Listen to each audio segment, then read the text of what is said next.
E mais uma vez, então, bem-vindos e bem-vindas aqui a esta nossa live. Começo por me apresentar.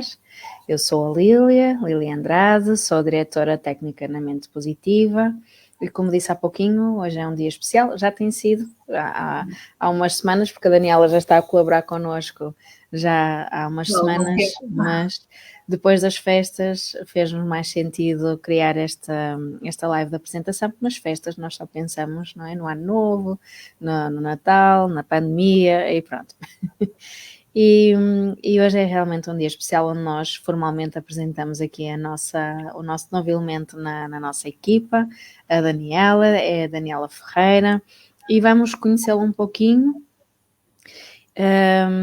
onde a Daniela daqui a pouco irá falar um bocadinho sobre a sua experiência. Olá, boa noite, Carla, e Helga também pelo teu incentivo. E por isso reforço, sintam-se à vontade para irem deixando os vossos comentários, as vossas questões, e à medida que nós formos avançando, vamos trazendo essas dúvidas, vamos trazendo essa clarificação, ou partilhas também enriquecem aqui o nosso encontro. Ora, então, bem-vinda à Mente Positiva, Daniela. Olá, Lília, obrigada, boa noite. E eu é que agradeço também desde já o convite feito por ti. Vai ser a minha estreia. Pronto, agora falando um bocadinho de mim. Pronto, sou licenciada em Psicologia pelo Instituto Superior da Maia. Posteriormente, senti a necessidade de continuar a apostar em formação, não só por necessidade profissional, mas também por um gosto e por querer aperfeiçoar as minhas competências.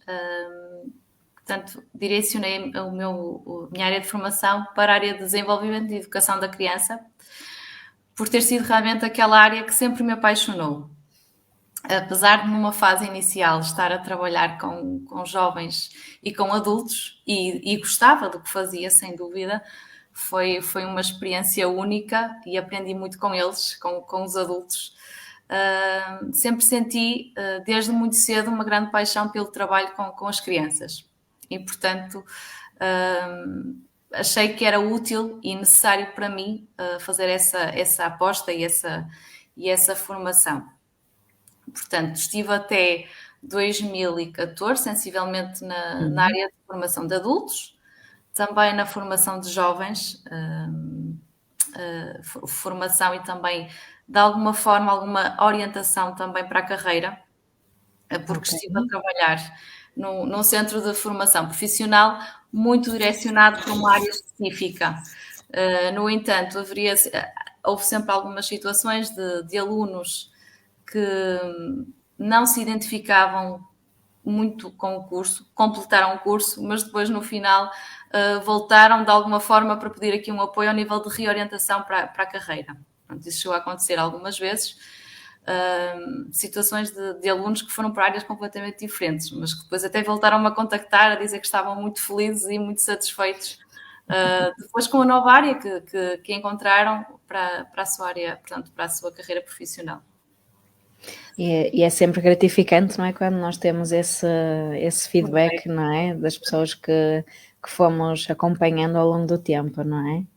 Ex-alunos que sentiram essa necessidade.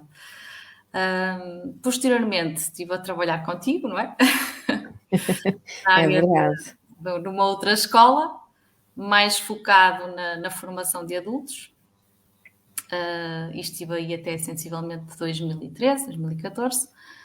E posteriormente surgiu aqui a oportunidade de trabalhar num outro contexto, mais direcionado numa fase inicial para os jovens do 9º ano, ao nível da orientação vocacional, e depois na área mais infantil, e agora sim, entrei na área que realmente sempre procurei, com o público do pré-escolar e primeiro ciclo, portanto, e estou a trabalhar até o momento atual com esse público do pré-escolar e do primeiro ciclo, e também, pelo menos até o ano passado, ao nível de orientação para a carreira, para os alunos do 9º ano. Ok. Portanto, ainda com os adolescentes também, não é? Sim, também gosto. Portanto, aqui a infância e a adolescência são aqui áreas que realmente te apaixonam. Exatamente. Muito bom, muito bom. E é nessa área que vai estar então aqui a colaborar connosco, não é? Aqui numa vertente numa vertente clínica, não é? Também existe a parte clínica no contexto escolar, sem dúvida, mas tem uma vertente educacional que na clínica nós não temos tanto, não é? Exato. E força. Pronto, estava a dizer que pronto, como estava a dizer, trabalho com crianças e do pré-escolar e primeiro ciclo, e ao nível da educação, ou seja, aquilo que depois não é possível fazer, ou não é tanto possível fazer em contexto clínico, são realmente estas intervenções em grupo. Umas intervenções mais de preventivas, não é? Para evitar a situação da clínica. Não quer dizer que não surja, que situações mais graves irá acontecer certamente, mas ajuda a prevenir alguns problemas, não é? Em termos sociais, emocionais e comportamentais. Que é um trabalho que acaba por ser também muito, muito útil e que também estou a colaborar nesses projetos ao nível da prevenção primária. Ok, interessante. E desses projetos, há assim algum que te encha mais os olhos? Destes projetos mais em grupo? Sim, o projeto está relacionado com a promoção das competências sociais e emocionais, que está a incidir essencialmente agora no primeiro ciclo. Já existiu no pré-escolar, mas agora estamos mais focados no primeiro ciclo. Portanto, para desenvolver competências pró-sociais, no fundo, prevenir problemas de comportamento, problemas emocionais, que é regular um bocadinho também ao nível da gestão emocional, identificar as próprias emoções, identificar as dos outros, aprender a gerir um bocadinho estas emoções negativas, que são as mais difíceis, aceitar a diferença, que acho que também é um tema muito atual, pelo menos na minha ótica, considero que é muito, muito pertinente aprendermos aqui a aceitar a diferença no outro, não é? Que não temos que ser todos iguais e temos que respeitar. E acho que quanto mais cedo aprenderem isto, ou pelo menos a pensarem sobre isto, melhor será. Um projeto que auxilia também, não é? Aqui no trabalho, entre aspas, dos pais, não é? É esse nível. Portanto, os pais têm essa responsabilidade de ajudar aqui na gestão emocional e este projeto acaba por dar esse suporte também às famílias, não é? Que é muito importante. E falando aqui então de intervenção, portanto, tens dedicado aqui à área da infância, da adolescência, e quais são os principais motivos que levam os meninos e as meninas ao acompanhamento? O que é que te tem chegado? Ora bem, como eu estou no contexto escolar, um dos principais, daqueles que aparece com mais frequência, está muito relacionado com as dificuldades de aprendizagem. Mais ao nível de avaliação e despiste, eventualmente também intervenção, se bem que ela ficará depois mais ao cargo dos professores de apoio e também professores de educação especial, não é? Porque estarão mais preparados e capacitados para esse tipo de intervenção. Depois surgem-nos também problemas de comportamento, não é? Porque apesar destes projetos já existirem há alguns anos, não conseguimos chegar a todos e mesmo chegando a todos, os problemas de comportamento continuam a existir, não é? Portanto, às vezes é preciso aqui uma intervenção mais individualizada com a criança e também depois o trabalho com os pais, que será sempre aqui um complemento para o sucesso da intervenção. Ultimamente, o que nos tem surgido mais, se bem que já existia antes, mas com esta situação do Covid e do confinamento, reparo que efetivamente há um aumento significativo de sinalizações de crianças com perturbação da ansiedade. Portanto, se evidenciou mais no ano passado, após o confinamento. Algumas situações também de luto também têm começado a surgir, não é? Pelas mortes que surgiram por causa da situação de Covid e por outras questões que nada têm a ver, que já existiam antes, não é? Mas que acaba também por haver este pedido de ajuda para dar suporte às crianças. Portanto, os efeitos da pandemia, não é, já se fazem sentir aqui nos nossos mais novos, não é? Exatamente. Quer pelas medidas de proteção, no fundo, os confinamentos, quer pelas consequências da própria doença em si, não é? Nas perdas que trouxe na vida deles e delas, não é? E que depois se manifesta também na escola, não é? E foi por esse motivo que acabamos por escolher aqui a ansiedade, não é? Como um tema pertinente para abordarmos aqui hoje, e convido as pessoas que estão aqui connosco, se quiserem ir trazendo as suas questões e as suas partilhas, como disse há pouco. Só para dar aqui um incentivo, temos aqui a Carla Branco a dar um feedback muito positivo, uma profissional da excelência que muito admiro. A Nicole a dar-nos a boa noite, João Fernandes a agradecer também pelos conselhos sempre sábios, isto para ti, e portanto é aqui um bom incentivo para nós continuarmos aqui neste nosso encontro, para falarmos sobre então a ansiedade na infância e na adolescência também, não é? E estratégias que os pais podem implementar para ajudar os seus filhos a lidarem com a ansiedade, não é?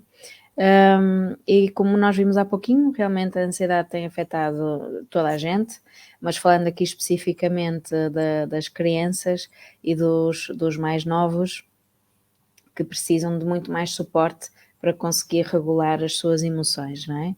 Só que importa aqui percebermos bem o que é a ansiedade, distinguir, não é, bem a ansiedade adaptativa daquela que não é adaptativa. O que gostarias de dizer sobre isso?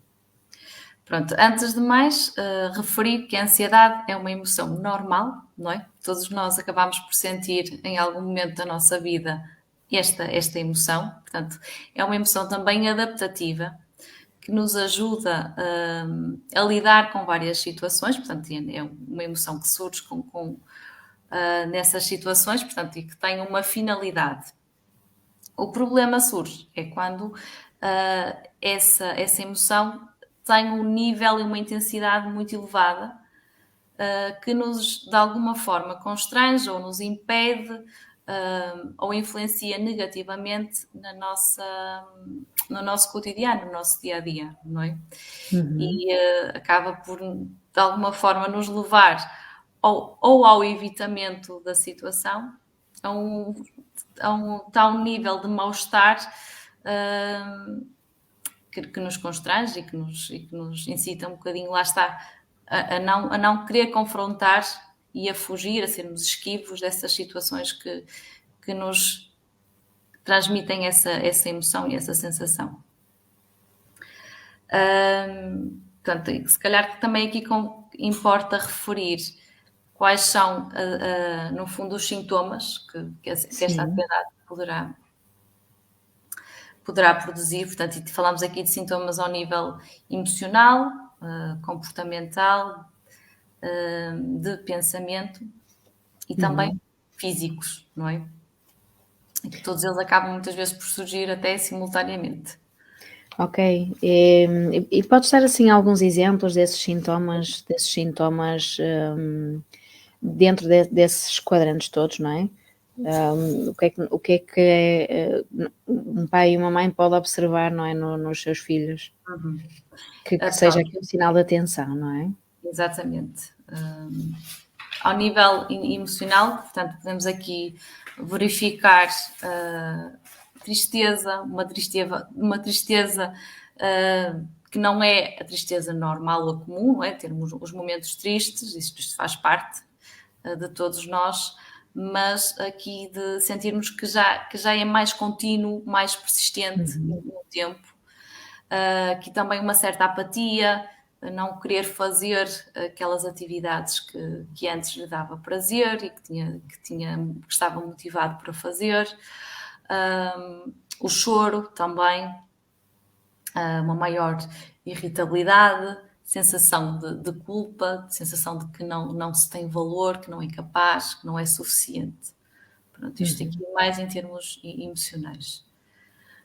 A nível físico, aqui alguns que já são mais conhecidos e todos nós conseguimos identificar, por algum momento também já tivemos estes sintomas, sentirmos o coração a bater mais rapidamente, sentirmos as mãos a suar, aqui problemas também eventualmente gastrointestinais. A famosa dor de barriga, não é?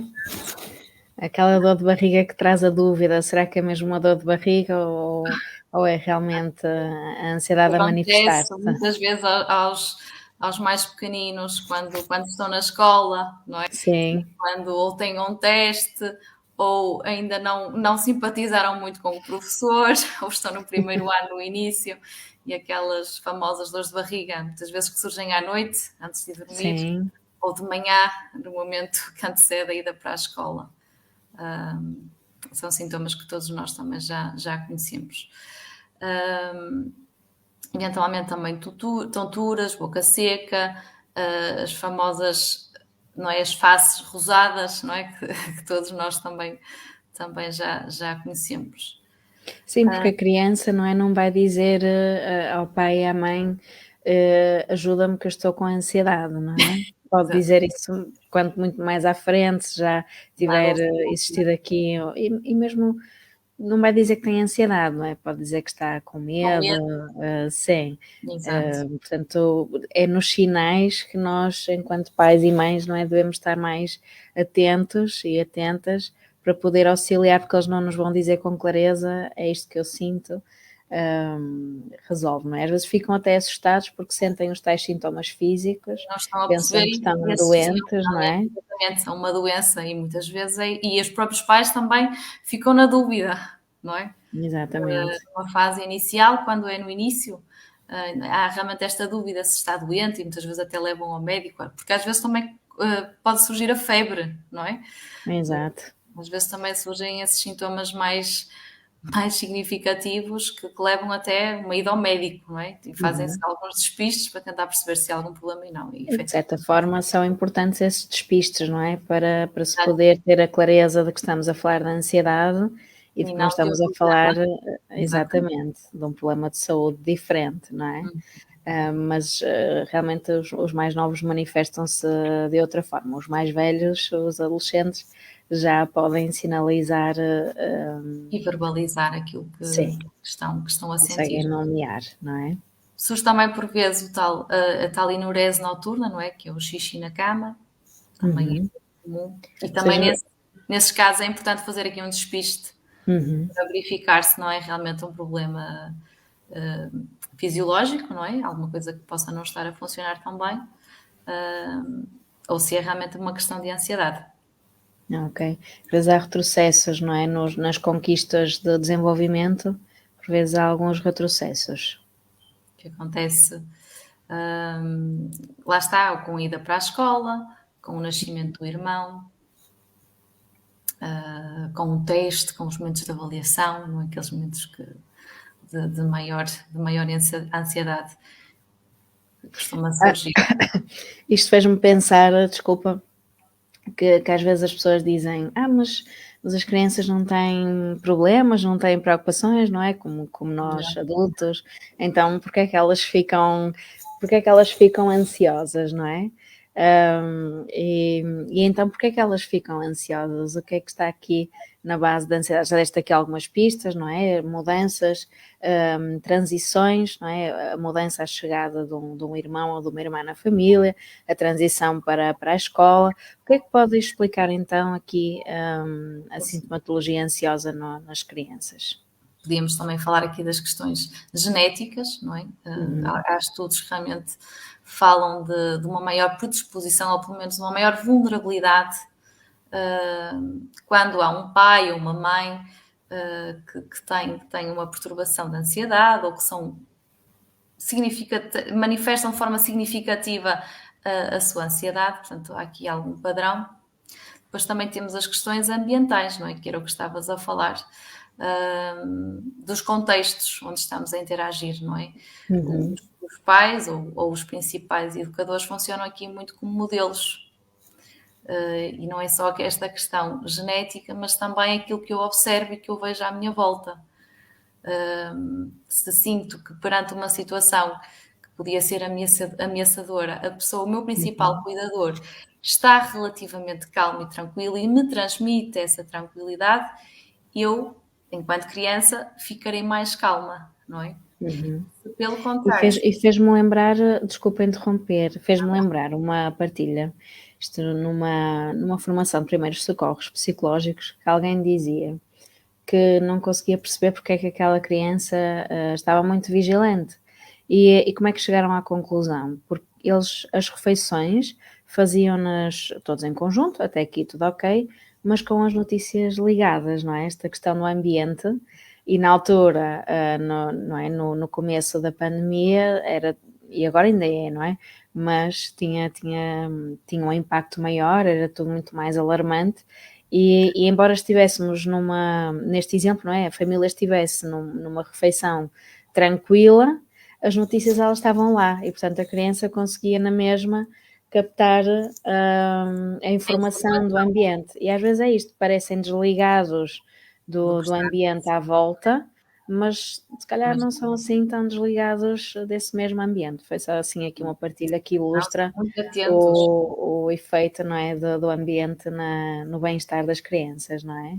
E as crianças até que tenham esta característica ou esta predisposição maior para a ansiedade, também são muito mais hipervigilantes, não é? Acabam por estar muito mais atentas a tudo aquilo que está a acontecer, absorvem muito mais as coisas boas e também as menos boas, e sofrem mais com isso. Exatamente, a Emília Lama está precisamente a corroborar isso, não é? O medo da reação dos pais a alguma situação gera uma ansiedade enorme. Quanto mais negativa for a reação dos pais, mais ansiedade gerará numa futura situação, não é? Sim, por isso são já aqui algumas pistas para também estarmos, não é? Enquanto pais e educadores, estarmos atentos, não é? Neste nosso dia-a-dia. E há mais algum aspecto que pode potenciar aqui, então, a ansiedade nos nossos filhos e filhas? Sim, há aqui mais questões relativamente até à educação ou à forma de estar dos pais que poderá aqui potenciar ou, pelo contrário, diminuir estas características ou estas manifestações de ansiedade.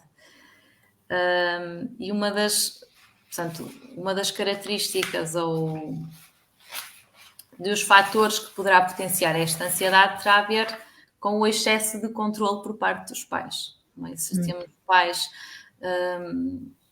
que têm esta necessidade de querer controlar tudo aquilo que está a acontecer, proteger, sempre com este objetivo, não é? Como é óbvio, de proteger ao máximo todo o tipo de situações negativas que possam ocorrer, todos os riscos, não permitem que a criança adquira ferramentas para ela própria também se poder e aprender a defender sozinha, não é?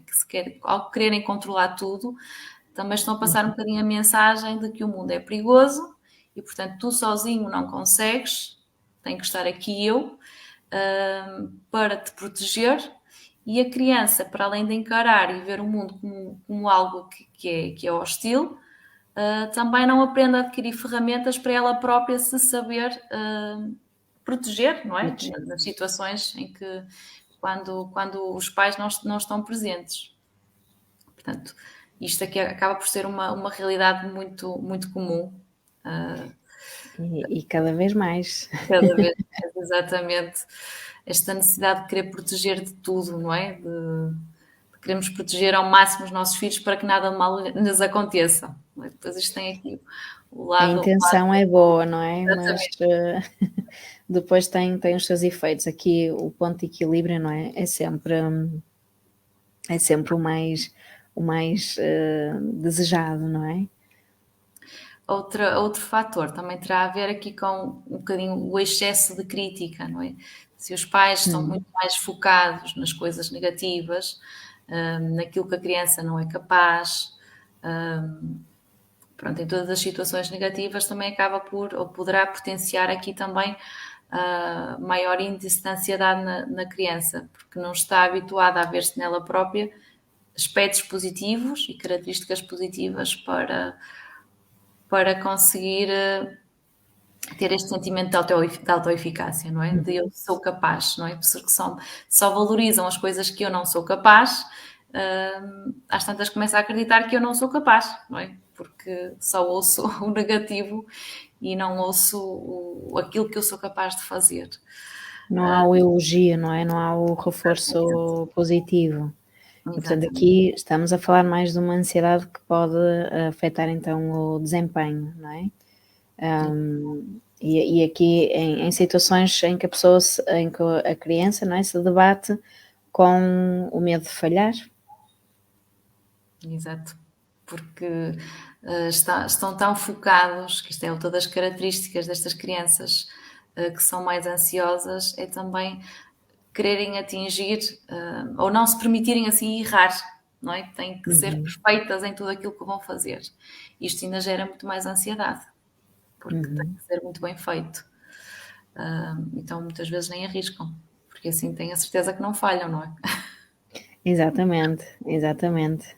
E há situações em que se tenta, não é? Que os pais tentam o sistema de recompensas e as crianças largam logo a ideia das recompensas, porque já sabem que não vão conseguir e portanto abandonam, não é, esse caminho. Portanto é uma baixa autoestima, uma baixa autoconfiança que se vai estimulando aqui e que depois se vai manifestando nessa ansiedade, não é, no contexto académico, ou não só no contexto académico, pode ser noutros contextos de interação, não é? Exatamente.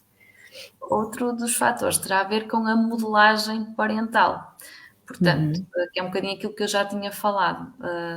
Se temos pais que dão o exemplo pela positiva, ou seja, que conseguimos ver os pais numa situação que para eles também é desafiante e que eles conseguem superar e que são aqui um modelo positivo de alguém que arrisca, que tem autoverbalizações positivas de eu vou ser capaz, eu vou conseguir, isto é uma situação um bocadinho difícil, nunca fiz, mas eu sei que vou conseguir portanto, e tenta e arrisca.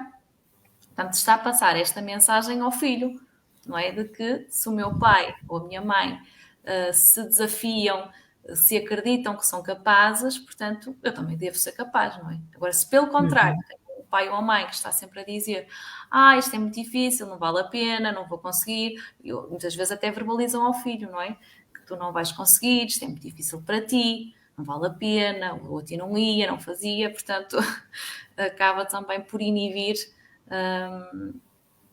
este comportamento de tentar, de arriscar, de se inventar, não é? De se desafiar. Portanto, a relação que os pais têm consigo próprios interfere aqui na avaliação que os filhos também fazem deles próprios e do mundo à sua volta, não é? E do investimento que podem fazer no mundo. Portanto, não é só um trabalho a fazer diretamente, não é, com a criança.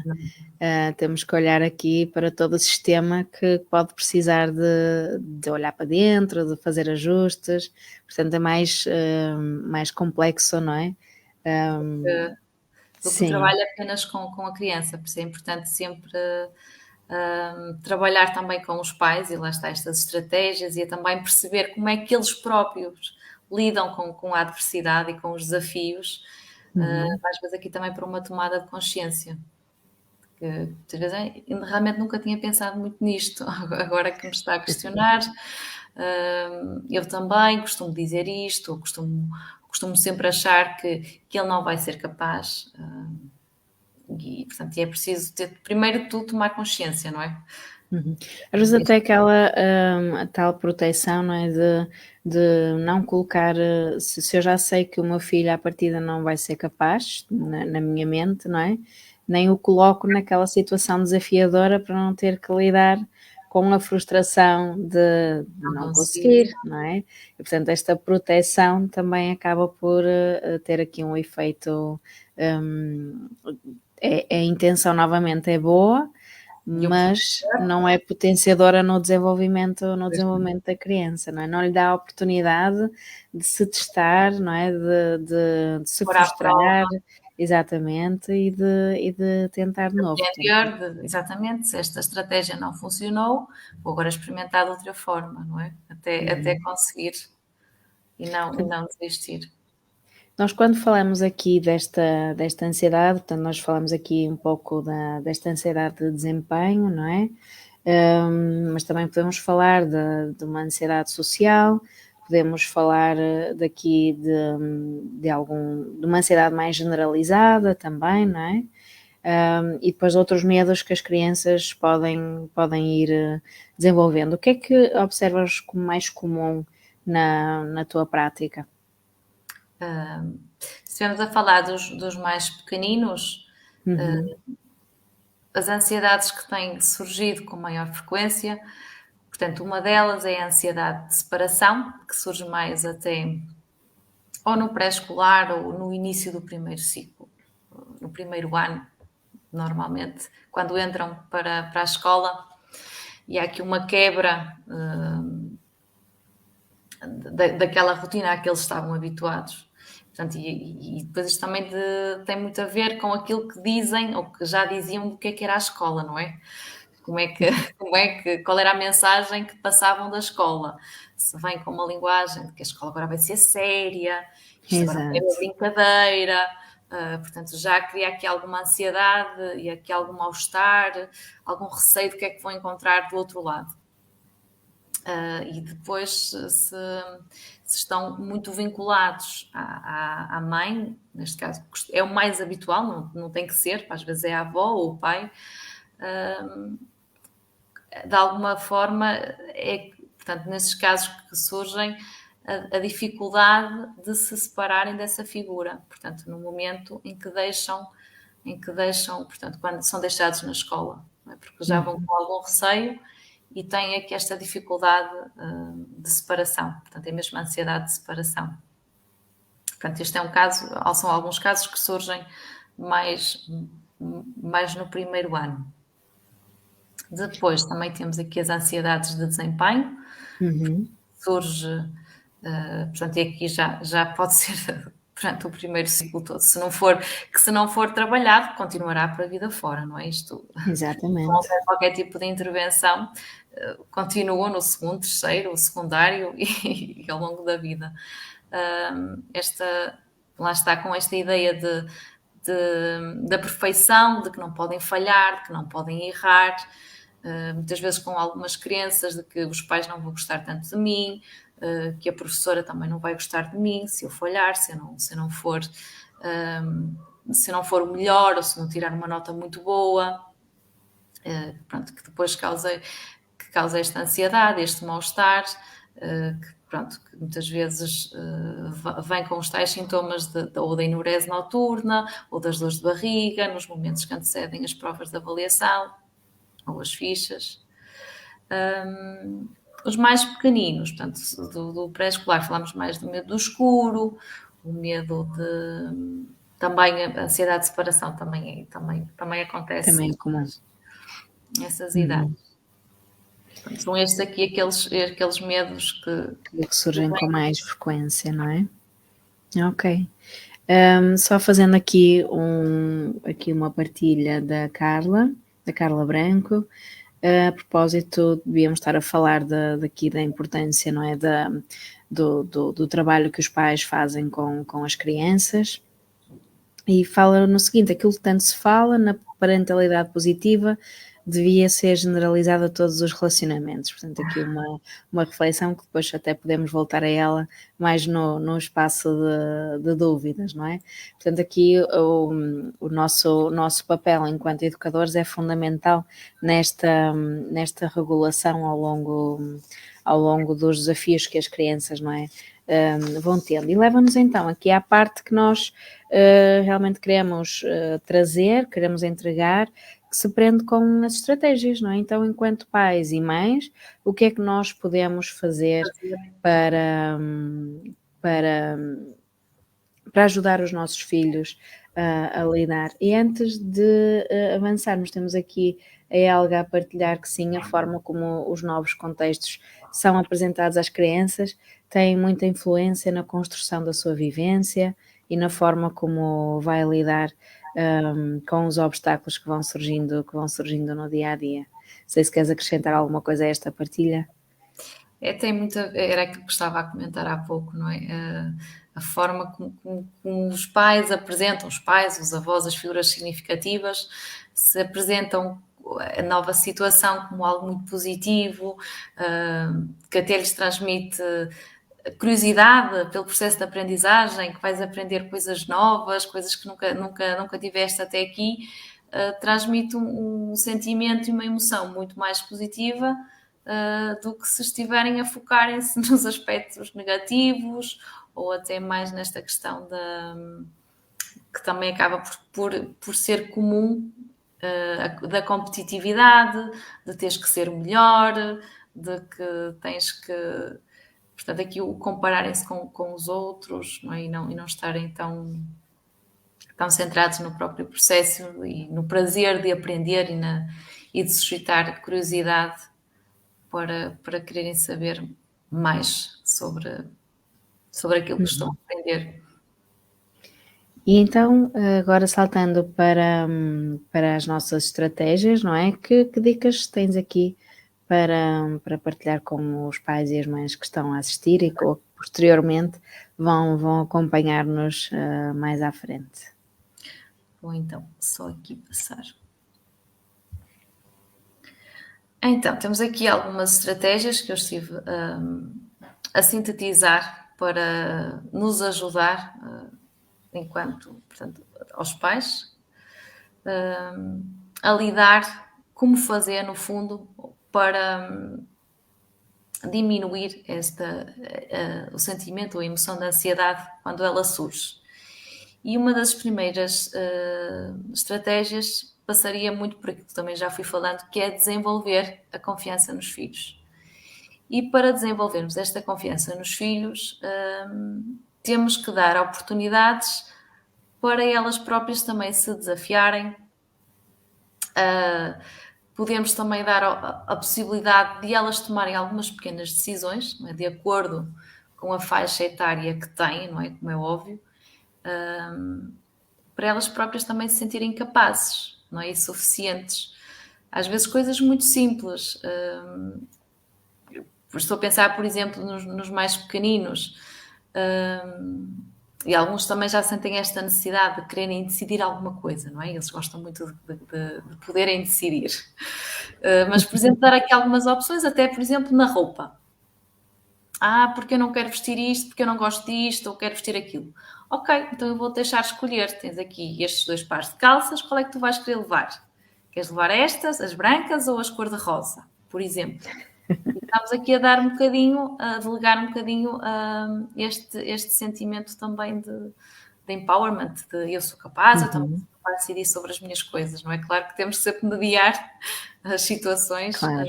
Mas este tipo de situações muito simples acabam-nos por dar essa confiança de poderem decidir algumas coisas, não é? De acordo com a faixa etária deles. Depois também aquilo que eu já tinha referido, desvalorizar.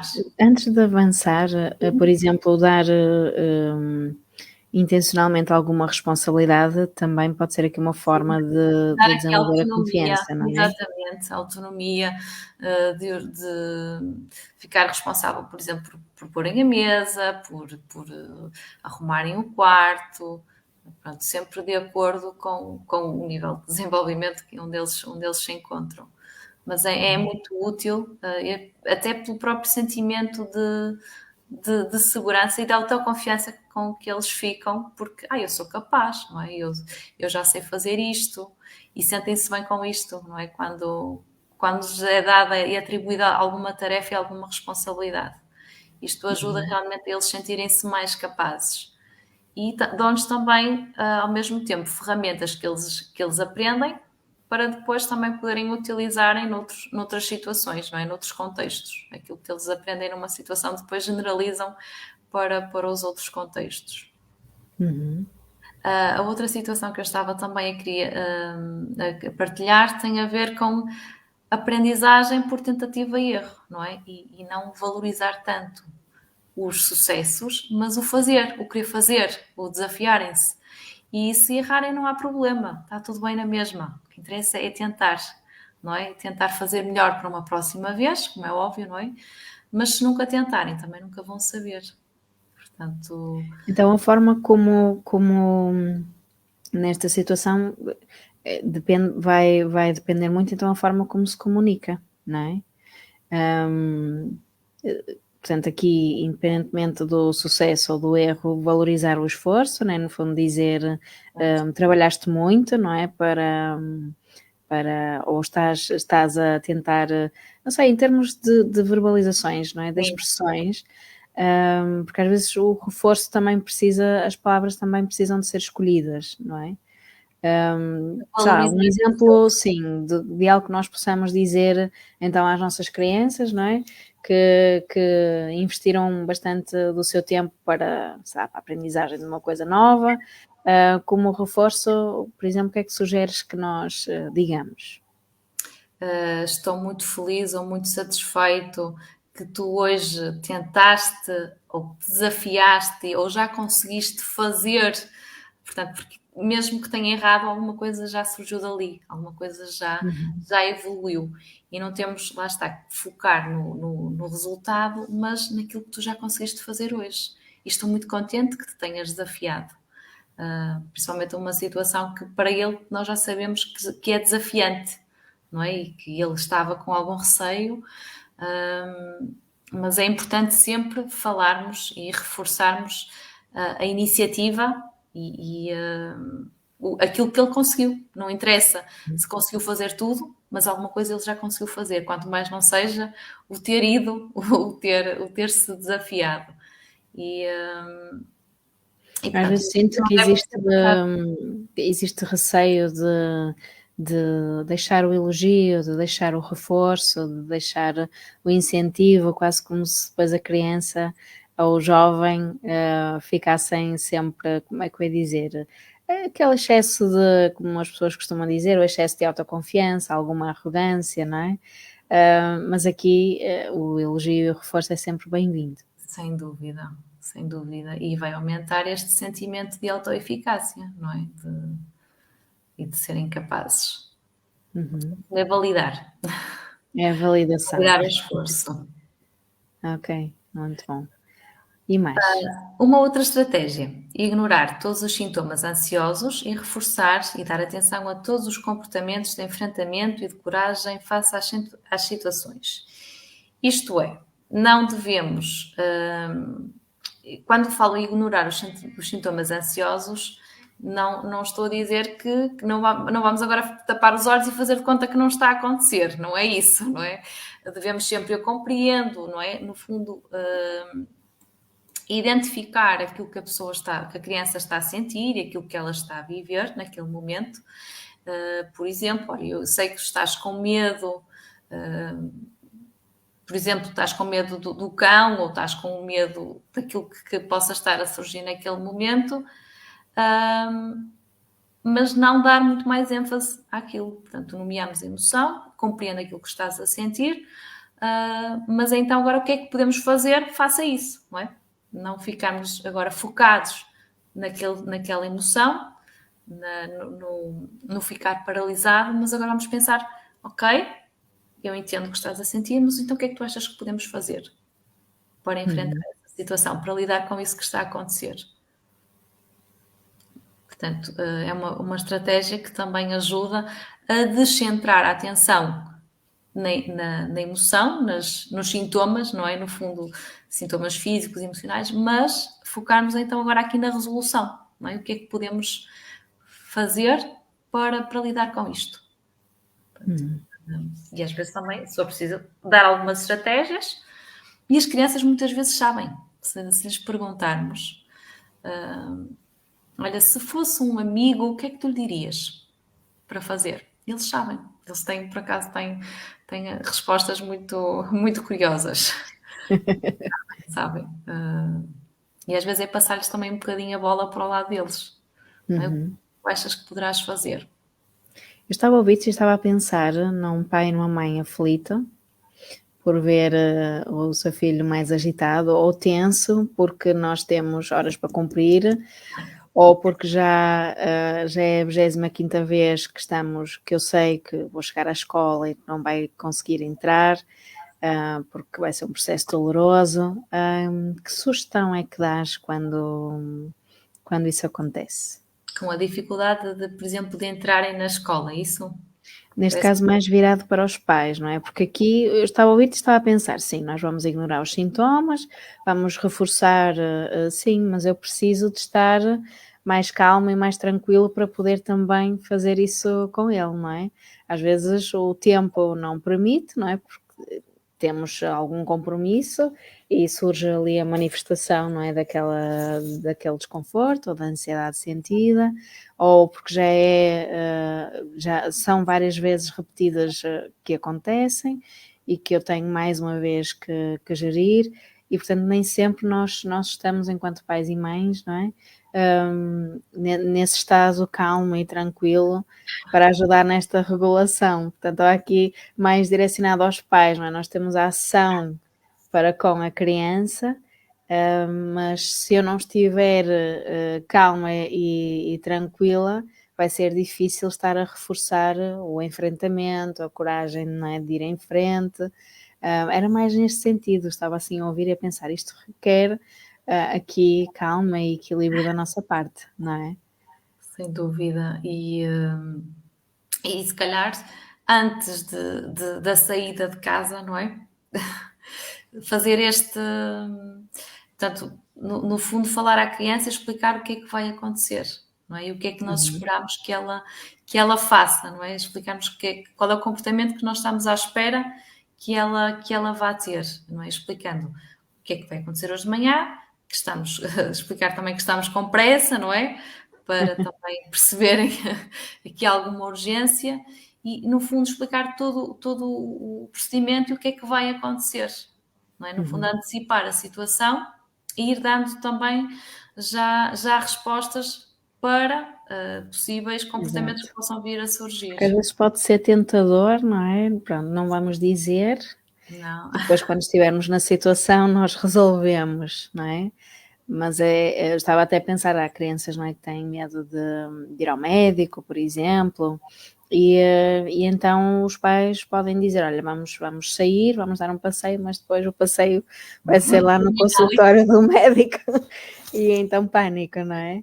Portanto, aqui a antecipação De tudo aquilo que vai acontecer, a tentar, lá está, acalmar.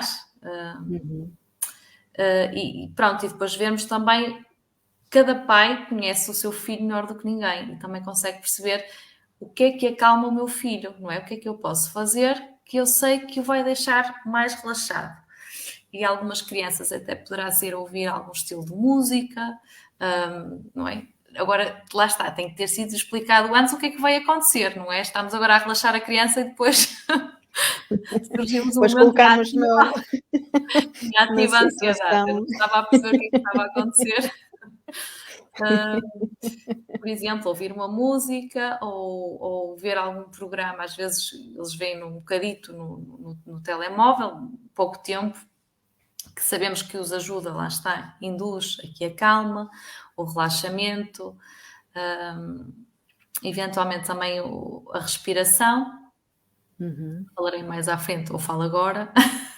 Como tu A quiseres. questão de ajudá-los a acalmar pela respiração abdominal, diafragmática,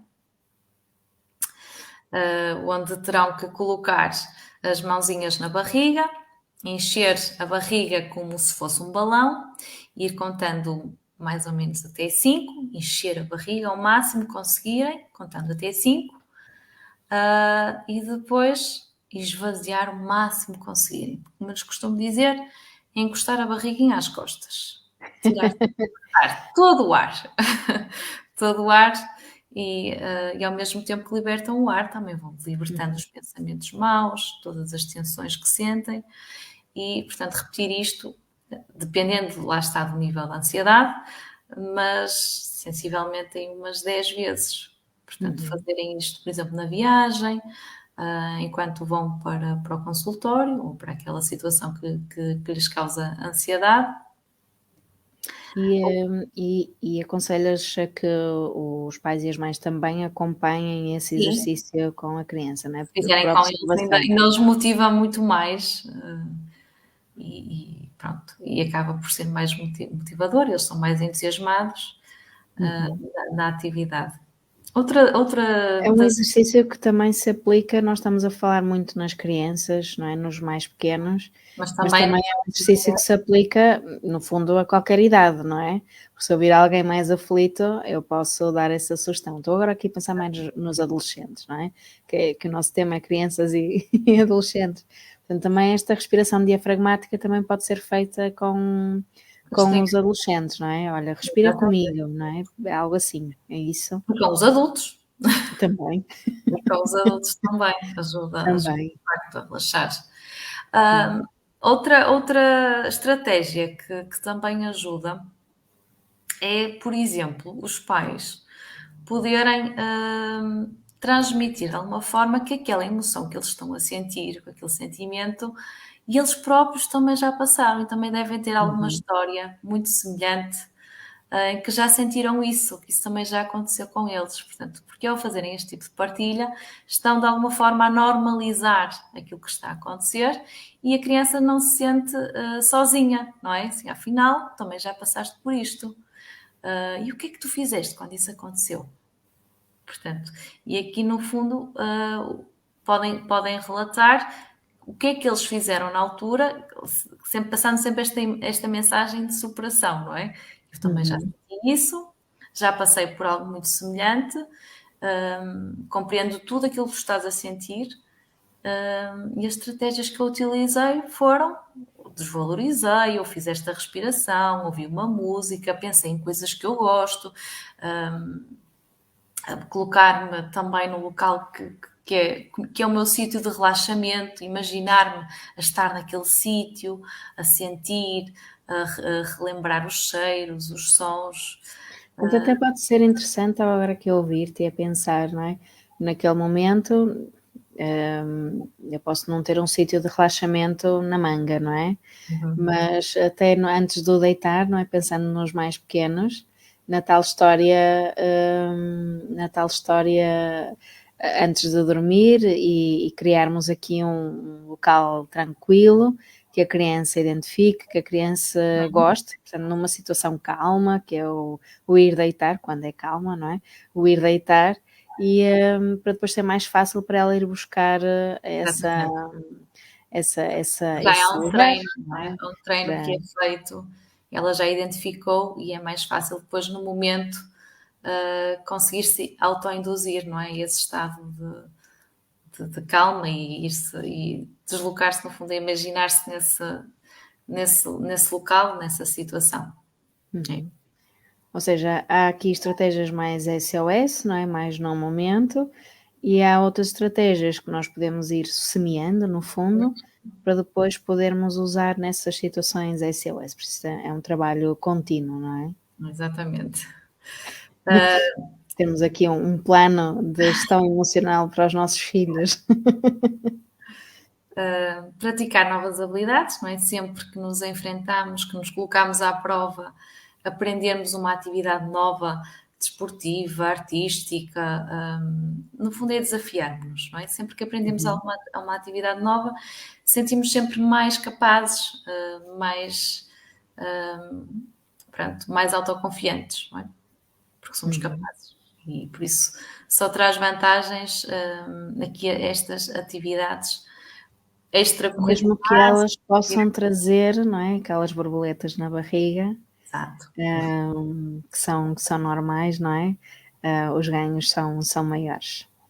Sem dúvida. Quanto mais nos testarmos, quanto mais saímos da nossa zona de conforto, mais ferramentas adquirimos e mais estratégias para para lidar com as situações novas, não é? Quanto menos vivemos, depois também torna-se mais difícil esses desafios, enfrentar esses desafios. Portanto, é que os pais são realmente são as pessoas mais importantes para desafiar os filhos. Vai, tu consegues, vamos experimentar isto, se for preciso eu vou contigo no início, até porque se estivermos a falar de uma criança que tenha algum nível de ansiedade social, de se expor, pode ser sempre, normalmente estas crianças vão dizer sempre que não é? Uma atividade nova, expor-me, não quero, mas é mesmo isto que eu não gosto, não é? Então, ou vai um amiguinho contigo, ou eu vou contigo no início, vamos experimentar, aqui sempre incentivar para se testar, não é? O que requer alguma negociação, não é? E paciência, porque às vezes a recusa é de fim-capé, não é? E portanto o sofrimento também não vamos forçar, Não, porque há um não, mas requer que dediquemos vá algum falando, não é? tempo. É isso. Ao longo do tempo, aproveitar neste momento e voltar a falar sobre o assunto, não é? De outra forma, até. Dar aqui alguma criatividade também, não é? Exatamente. Antes de avançarmos, temos aqui alguns comentários. Portanto, a Nicole partilha o seguinte: é mesmo muito interessante ver como tudo se interliga, mas ao mesmo tempo é assustador. Tomamos consciência da nossa influência sobre os nossos filhos e isso aumenta o nosso sentido de responsabilidade. Mas também é uma oportunidade para nós pais abraçarmos o caminho do autoconhecimento. E já que a função do exemplo é tão poderosa, todos os intervenientes acabam por beneficiar. Ao sermos a melhor versão de nós, estaremos a semear neles o incentivo para seguirem connosco neste caminho mais tranquilo. E está a agradecer a partilha e as dicas práticas e úteis, não é? Portanto, realmente o nosso impacto é muito grande e pode ser avassalador, não é? E o tal trabalho, o tal autoconhecimento que a Nicole fala é realmente fundamental. Portanto, lidar com a ansiedade dos nossos filhos pressupõe lidarmos connosco.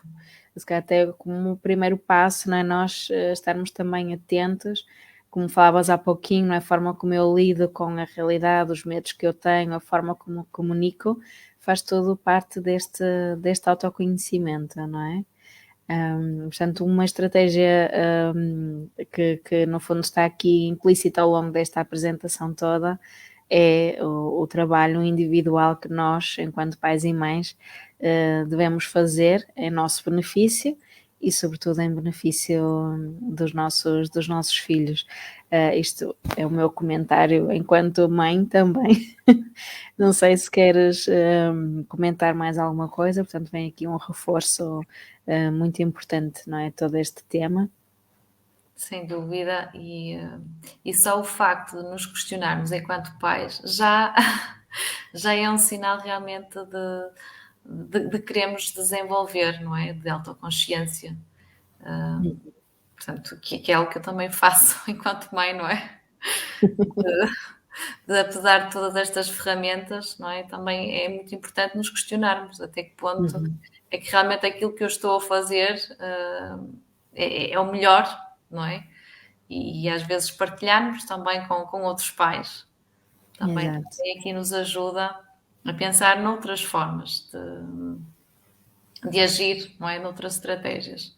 Porque às vezes também aquilo que poderá funcionar com um filho, não é? Não funcionar com o outro. Exatamente. Não, então... E até partilhar que eles não vêm com manual de instruções, não é? Também se viessem, se calhar nós não iríamos ler.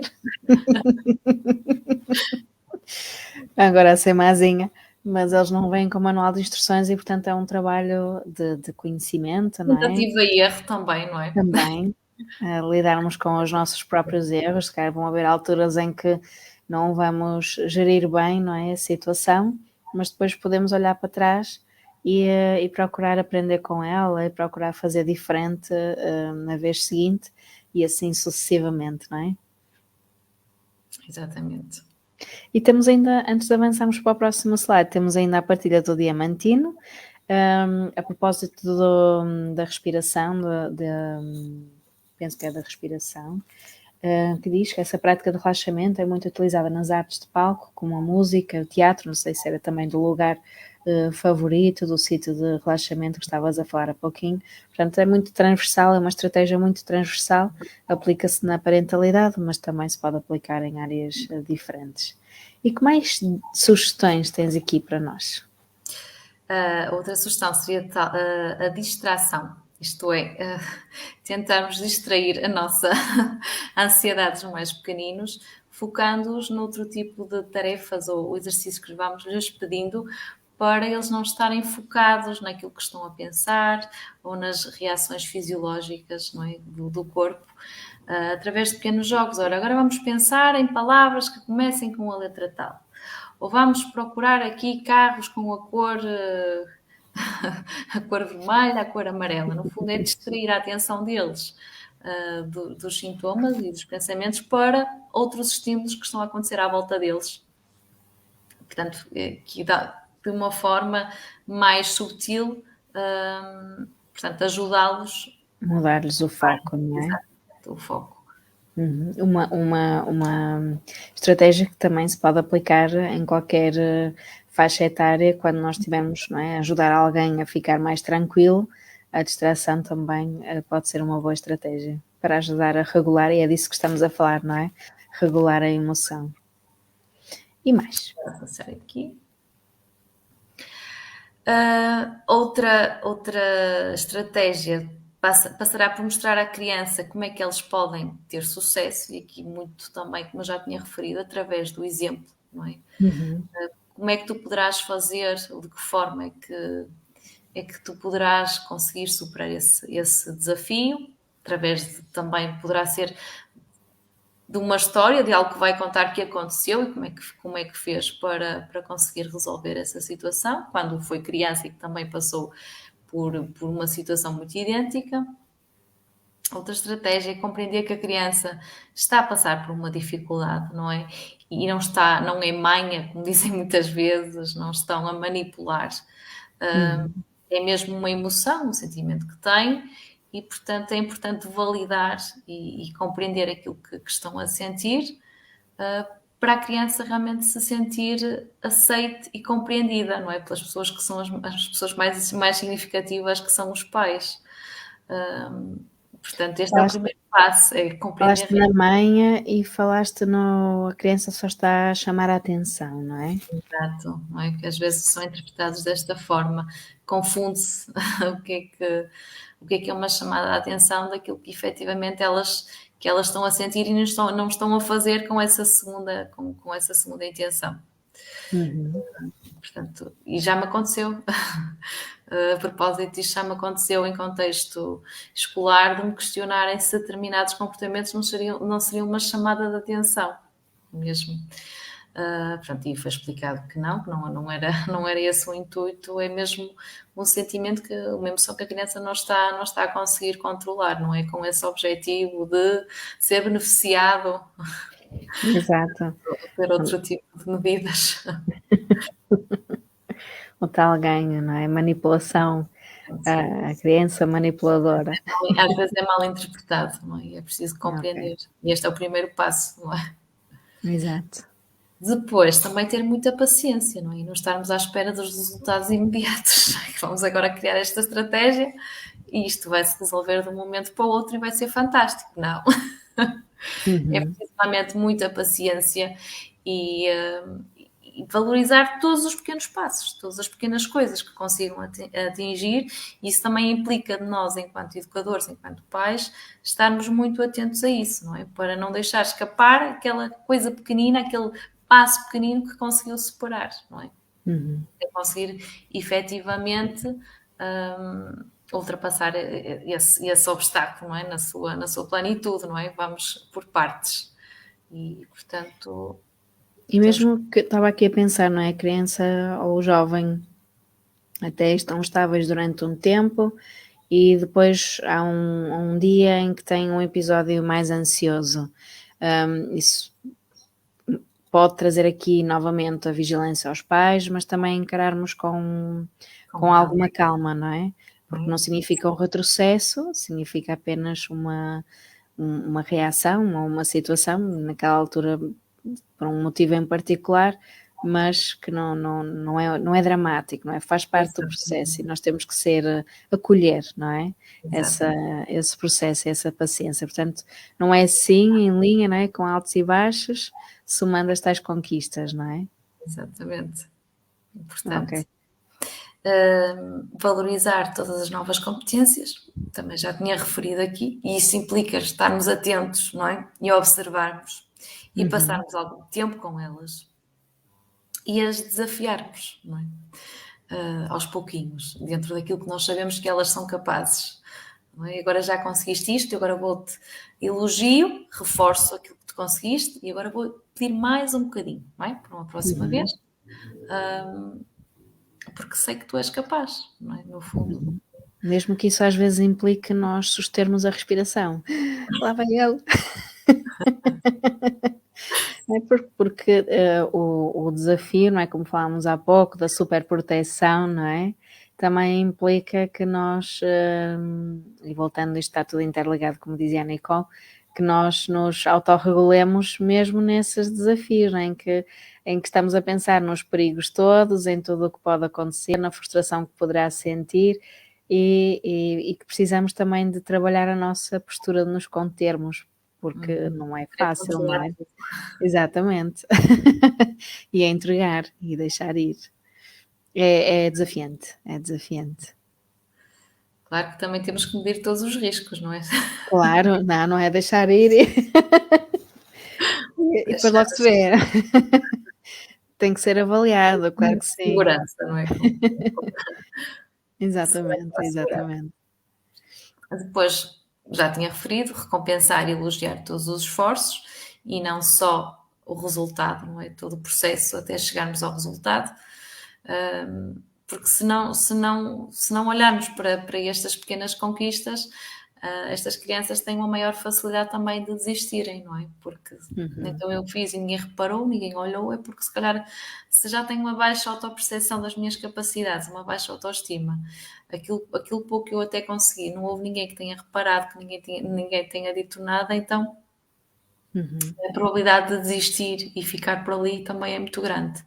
Portanto, isto implica realmente aqui uma Isto maior atenção. fez-me lembrar aqui também uma situação em que, numa fase de fortalecimento desta autoestima, mesmo que já seja um comportamento repetido, estou até a pensar aqui no desempenho, sabe? Num jovem que está a conseguir a superar os seus desafios, a matemática, por exemplo. Mas já está a fazê-lo há algum tempo.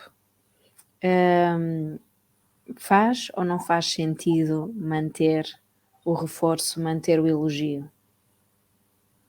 Eu julgo que sim. Portanto, para continuar e para continuar a reforçar esta motivação, não é? Pode não ser contínuo, não é? Não tem que ser sempre, mas mostrar que se está atento, não é? E que se vai verbalizando aquilo que estamos a observar, que é o esforço dele, não é? Para não haver, porque senão a dada altura eu continuo aqui neste esforço, mas ninguém está a reparar, portanto foi no início, não é? No Exato, início tudo toda bem, a estamos gente olhava, aqui agora ninguém contentes. diz nada, então se calhar até depois depende muito, lá está, se essa motivação passou a ser intrínseca ou não, não é? Se ele começar a ganhar satisfação pelo próprio resultado e pelo processo de aprendizagem, aí já não estará tão dependente dos estímulos externos, desse reforço.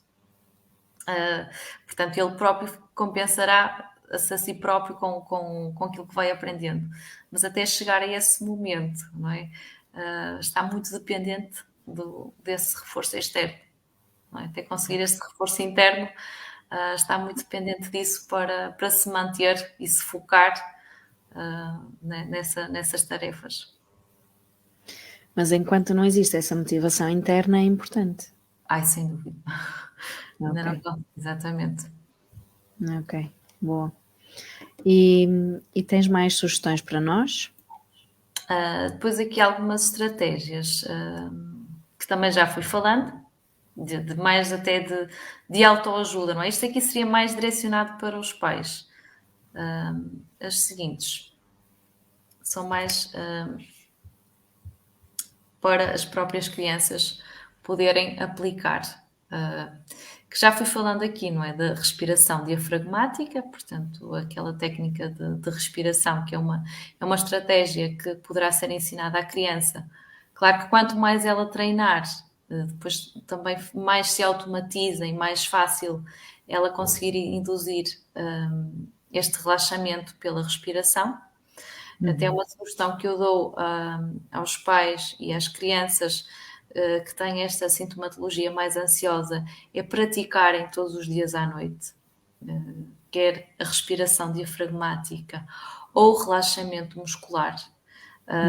Sendo que o relaxamento muscular normalmente eu também ensino a fazer, portanto, que implica contrair e relaxar todos os músculos, não é? Para eles perceberem qual é a sensação de tensão, porque as crianças e adolescentes que são mais ansiosos estão constantemente ou permanentemente em tensão muscular, que já nem se apercebem de quando é que estão relaxados e quando é que estão em tensão, porque isto acaba por ser muito, muito frequente. Então, com o relaxamento muscular, eles conseguem tomar esta autoconsciência corporal, não é? Do que é o meu corpo em relaxamento e o que é o meu corpo em tensão. E é uma diferença significativa. E é muito bom estar relaxado, não é? Sem dúvida. Já é muito dúvida. Melhor. E pronto. Isto implicaria já uma sessão só para ensinar a parte do relaxamento muscular, mas no fundo passa por aprender, no fundo, a contrair e a relaxar todos os músculos mais importantes, portanto, para eles perceberem realmente quando é que começarem a conseguir identificar no corpo, estou a ficar tenso, não é?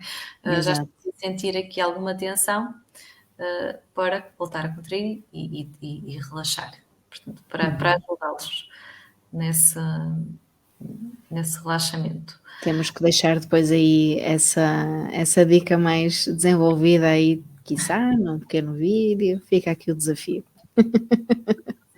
Exatamente, o relaxamento muscular. E eles normalmente gostam imenso. A não ser que respondem crianças muito bem a estas... As mais ativas têm mais dificuldade, não é? Mas por norma as crianças que são mesmo ansiosas conseguem relaxar com estes exercícios. Normalmente também associo sempre uma música com alguns sons que eles também identificam como sendo sons que os ajudam também a manterem-se mais calmos, associar sempre a música ao relaxamento muscular. E sugeres que essa prática possa surgir como um momento em família, em que até em conjunto escolhem essa música e depois fazem todos juntos o relaxamento, por exemplo?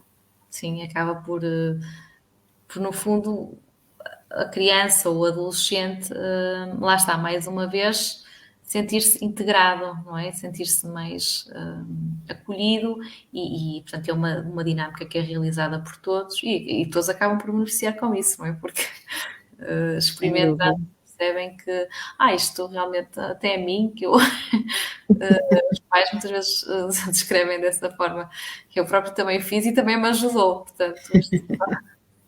Acho que traz realmente muitos benefícios. Fica tudo mais calminho lá em casa. Exatamente. Tenho curiosidade aqui neste diário que tens aqui. De vencer os medos e receios. Portanto, no fundo, é começarem a relatar as situações que eles já conseguiram superar, não é? Ok. Para também os potenciar e dar confiança para os próximos desafios. Portanto, se eu já fui capaz, já consegui superar todos estes medos e estes meus desafios, portanto, sou capaz de mais, não é? Ok. Estarem atentos e validarem aquilo que já conseguiram fazer. Também é uma estratégia muito, muito útil. E pode ser pela escrita, pode ser por colagens, pode ser de uma forma criativa também. E pode ser não só na criança, estava aqui a pensar na prática, não é?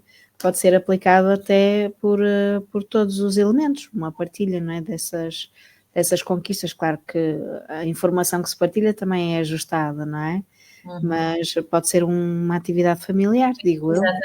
Exatamente.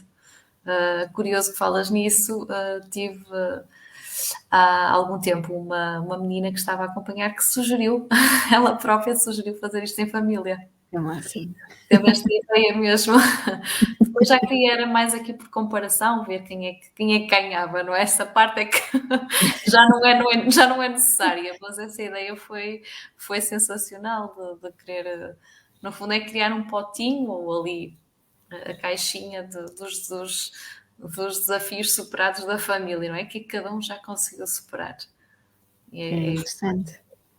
E incentiva, não é? Incentiva também os outros a pensarem e olharem o que é que eu já fui capaz de superar. Boa estratégia. É uma boa estratégia, uma excelente estratégia. Partilharem em Força. família. Exatamente, portanto, não ser só aqui direcionado para a criança, não é? Toda a envolvência é fundamental nesta gestão. É um investimento no dia a dia, não é? E Daniela, há mais alguma partilha que queiras trazer ainda como estratégia? É assim o mais importante aqui para partilhares?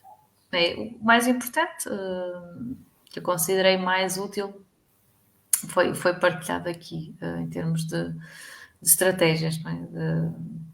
Tanto para os pais como também para as crianças, não é? Depois cada uma também tem aqui algumas sugestões de atividades que no fundo é cada criança, junto com os pais, não é? Os pais junto com as crianças, tentarem perceber o que as ajuda a relaxar, não é? No fundo, ajuda a manter mais calmas. Portanto, atividades também com água, a piscina, para algumas crianças também poderá funcionar muito bem, porque a água também ajuda a acalmar, a música, fazerem uma atividade em conjunto. Pronto, no fundo é tentar também integrar a família nessas atividades. Ok. Ora, estamos então aqui no nosso final deste nosso encontro, desta nossa live. Se alguém quiser fazer alguma partilha ou deixar alguma questão, esta é a oportunidade para o fazerem antes de nós nos despedirmos. E enquanto aguardamos aqui eventuais partilhas, quero agradecer-te a disponibilidade para primeiro fazeres parte deste projeto que é a Mente Positiva, deste nosso espaço de acompanhamento, de apoio psicológico, de desenvolvimento pessoal, e quero agradecer também pelas partilhas de hoje, pela disponibilidade para entregares aqui algumas dicas, algumas sugestões que nós podemos aplicar, não é? Aplicar diretamente com os nossos filhos, connosco e também em família. Obrigada, Daniela. Obrigada eu também pela oportunidade que deste. Não precisas agradecer, é um gosto. Ora, então, não temos aqui mais nenhuma questão. Quero agradecer também às pessoas que estiveram aqui connosco e deixaram aqui as suas partilhas. E para nos irem acompanhando, vamos ter outros momentos com outros temas, para já aqui no Facebook, e que podem acompanhar-nos também no Instagram, onde também vamos deixando aqui alguma partilha de algumas dicas, de algum conteúdo, e onde podem também entrar em contato connosco com questões, com partilhas que queiram fazer aqui neste nosso dia a dia. E por isso, uma boa noite a todos e até breve. Boa noite.